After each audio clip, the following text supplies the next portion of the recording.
নবীর পরে আর নবী নাই, ঠিক কিনা? আমাদের নবীর পরে আর নবী নাই, প্রমাণ আল্লাহর নবী নিজেই বলেছেন, আনা খাতামুন নবিয়্যিন লা নবিয়্যা বাদি, আমি হলাম সর্বশেষ নবী, আমার পরে আর নবী নাই। বুঝলাম নবীর কথা। আল্লাহ ব্যাপারে কি বলেন? ১,৫০০ বছর আগে, এন্তেকালের ৮১ দিন আগে আল্লাহ নবী বসে আছেন আরাফার ময়দানে, জাবালে রহমত পাহাড়ের কিনারে।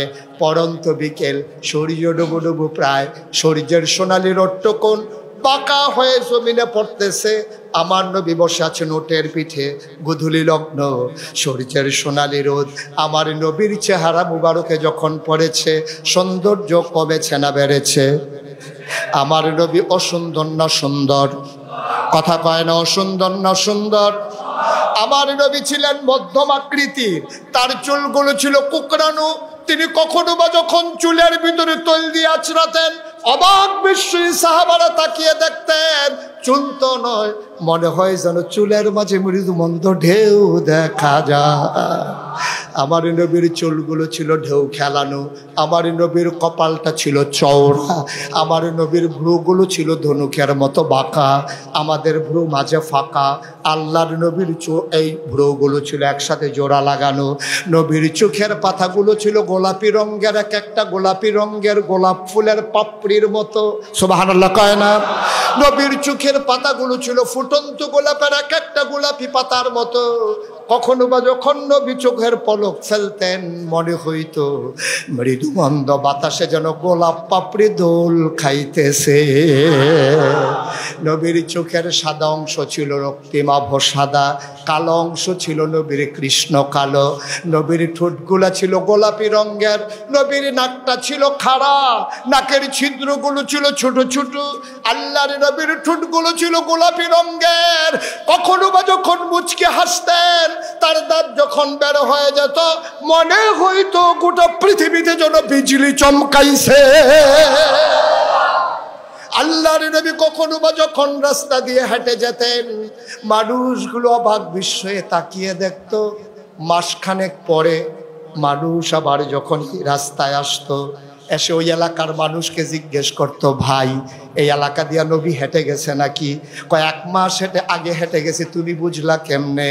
আবার সাহাবা চোখের পানি ছেড়ে দিয়ে কয়, ভাই ১ মাস আগেও যদি হেঁটে গেছে, আজকেও আমি হাঁটার সময় নবীর গায়ের জান্নাতি গন্ধ পাই।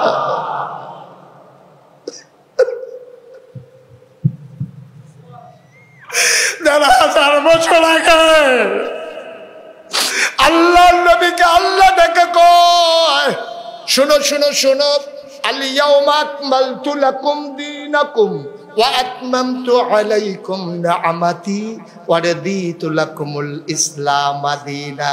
ও দুনিয়ার মানুষ, আমার নবী যে শেষ নবী প্রমাণ নিয়ে যাও। এন্তেকালের ৮১ দিন আগে দিনটা ছিল ইয়াউমুল আরাফা, দিনটা ছিল ইয়াউমুল জুমআ, দিনটা ছিল শুক্রবার, দিনটা ছিল হজের দিন। ইহুদিরা কয়, এই আয়াত যখন নাজিল হয়েছে, ইহুদিরা যখন শুনতে পেরেছে, ইহুদিরা কয়, আমাদের গোটা তাওরাতে এমন একটা আয়াত নাই। সুবহানাল্লাহ, একটা আয়াত এমন আয়াত নাই। তোমরা এই আয়াতটা যেই পেয়েছো, এত মর্যাদার আয়াত, এই আয়াতটা যদি আমাদের মুসার উপরে নাজিল হইতো, সেই দিনটাকে আমরা ঈদের দিন বানাই নিতাম। আয়াতটা কি? আজকের এই দিনে আমি পরিপূর্ণ করে দিলাম তোমাদের দিন। ওয়া আতমামতু আলাইকুম নি'মাতি, নিয়ামত যথেষ্ট করে দিলাম। ওয়া রাদিতু লাকুমুল ইসলাম দীনা, আর তোমাদের জন্য আল্লাহর পক্ষ থেকে মনোনীত একটা ধর্ম দিলাম, তার নাম হলো ইসলাম। তাহলে আমাদের রবকে, দিন কি? নবী মুহাম্মদুর সাল্লাল্লাহু, বলেন আলহামদুলিল্লাহ। তাহলে নবীর ৩টা উপাধি, কয়টা উপাধি বলছিলাম? তিনি ইমামুল মুরসালিন, প্রমাণ আছে নাকি নাই? তিনি খাতামুন নবিয়্যিন, প্রমাণ আছে নাকি নাই? তিনি রাহমাতুল লিল আলামিন, এটা এখনো প্রমাণের বাকি আছে না? সেই দিন ইনশাআল্লাহ আলোচনা শেষ করবো। ওয়া মা তৌফিকি ইল্লা বিল্লাহ। নবীর দিন এটা কি অপূর্ণ না পরিপূর্ণ? বুঝে শুনে বলতে হবে। ইসলাম কি অপূর্ণ না পরিপূর্ণ? কমতি আছে, ঘাটতি আছে, বেশি আছে? আরো সহজ করে বলি, এই যে এখানে এক গ্লাস পানি, আপনাদের আজকের আয়োজনের যিনি সম্মানিত সভাপতি, যিনি সেই অজপাড়াগা থেকে আমাকে টেনে টেনে রাজধানীতে নিয়ে এসেছেন, আমি হয়তো আজকের আয়োজনের জন্য উপযুক্ত বক্তা না, আমি গ্রাম অঞ্চলে কথা বলি, তো উনি টেনে টেনে কেমনে কি টের পাইছে, টেনে টেনে হাজির করে দিয়েছে। তা এই যে আমি আসার পরে দিন যে পরিপূর্ণ, আপনারা কিন্তু স্বীকার করছেন কম আছে। ইসলামের ভিতরে কি কোনো ঘাটতি আছে, বেশি আছে? তো দিন তো পরিপূর্ণ। তো আমি এইভাবে উদাহরণটা দেই, এই যে এই গ্লাসে পানি আছে, এটা কি পরিপূর্ণ না কম আছে? কথা বলেন সবাই, পরিপূর্ণ না কম আছে? তাইলে এখানে কম আছে, এটাকে পরিপূর্ণ বলা যাবে না। পরিপূর্ণ মানে হচ্ছে এরকম সমান সমান, এক ঢুক খেয়ে ফেললে কমে যায়, এক কুশ দিয়ে দিলে পরে যায়, এটারে বলে সমান সমান, ঠিক কিনা বলেন? তো দিন কি এরকম কম, দিন কি একটু বেশি? তাইলে দিন হলো এইরকম এক গ্লাস সাদা পানির মতো সমান সমান একটা ব্যবস্থা, এটার নাম হচ্ছে ইসলাম। কিন্তু আফসোস কি জানেন, যদিও দিন পরিপূর্ণ আল্লাহ বলেছেন, আপনারা স্বীকার করেছেন, কিন্তু আমার দেশে দিনকে কেউ পরিপূর্ণ মানতে চায় না। এটার সাথে কেউ সংযোজন করে, কেউ এটা থেকে বিয়োজন করে, অনেকটা এইরকম।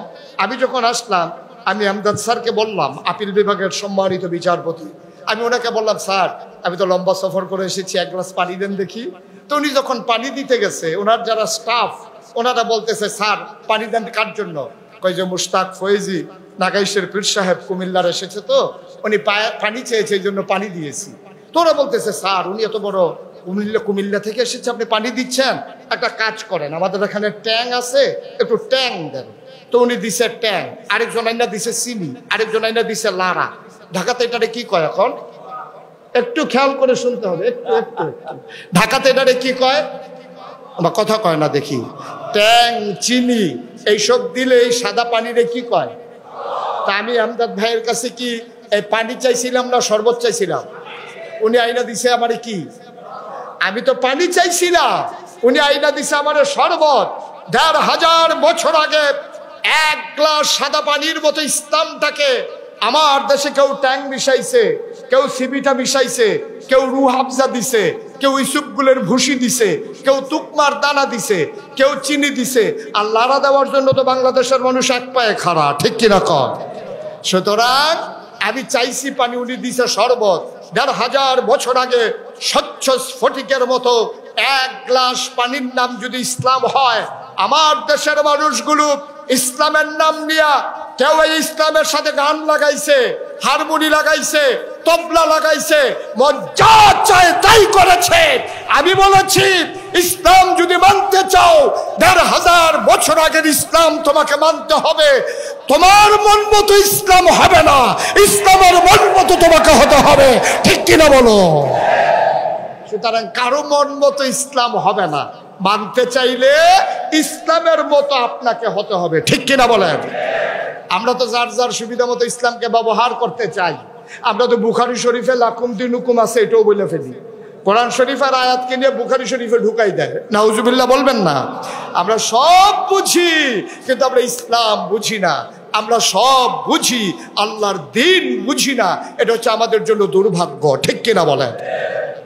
তাহলে ইসলাম যেমন এসেছে তেমন মানবো, নিজের মন মতো মানলে আর এটা ইসলাম থাকবে না, ঠিক কিনা বলেন? কথা কয় ঠিক কিনা? এই নবীজি যে ১৫০০ বছর আগে ইসলাম এনে দিয়েছেন, আর এটাকে ক্রমধারায়, ক্রমে ক্রমে, বংশ পরম্পরায়, যুগের বিবর্তনে এই দিনকে এই পর্যন্ত নিয়ে আসার জন্য যারা ভূমিকা রেখেছেন, তারা হক্কানি পীর মাশায়েখ, আলেম ওলামা। এমনই একজন পীর মাশায়েখ ঘুমিয়ে আছেন আমাদের মাঝে, খাজা শরফুদ্দীন চিশতি রহমাতুল্লাহ আলাইহি, ঠিক কিনা বলেন? তারা এই দিন এনে দিয়েছেন, তারা দিন এনে দিয়েছেন ইসলাম মানার জন্য, ইসলাম বুঝার জন্য, ইসলামকে কেন্দ্র করে গাজার আসর বসানোর জন্য না, ঠিক কিনা বলেন? তারা দিন এনে দিয়েছে এখানে পুরুষ মহিলা একসাথে নাচানাচি করার জন্য না, মানুষগুলো যেন জান্নাতে যেতে পারে সেই জন্য, ঠিক কিনা বলেন?